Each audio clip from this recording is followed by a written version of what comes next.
একজন মানুষ কখনো সব দিক থেকে পরিপূর্ণ হতে পারে না। পরিপূর্ণ আর অপরিপূর্ণ নিয়ে জীবন সাজাতে হয়। যেখানে চাঁদ সূর্য থেকে শুরু করে পুরো পৃথিবী পরিপূর্ণ না, সেখানে একজন মানুষ কিভাবে পরিপূর্ণ হতে পারে? আমরা সবাই এক আল্লাহর সৃষ্টি। আল্লাহ আমাদের সুন্দরতম আকৃতিতে সৃষ্টি করেছেন এবং সৃষ্টির সেরা জীব আশরাফুল মাখলুকাত হিসেবে আমাদের ঘোষণা করেছেন।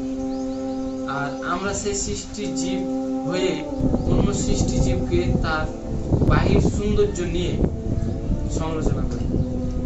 আমাদের শরীর, স্বাস্থ্য, গায়ের রং, আকার, আকৃতি কারো হাতে নেই, সবকিছু উপরওয়ালার হাতে। তারপরও আমরা এই বাহির শারীরিক সৌন্দর্য নিয়ে অন্যজনকে হেয় করি, অথচ এর কোনো কিছু আমাদের কৃতিত্ব নেই।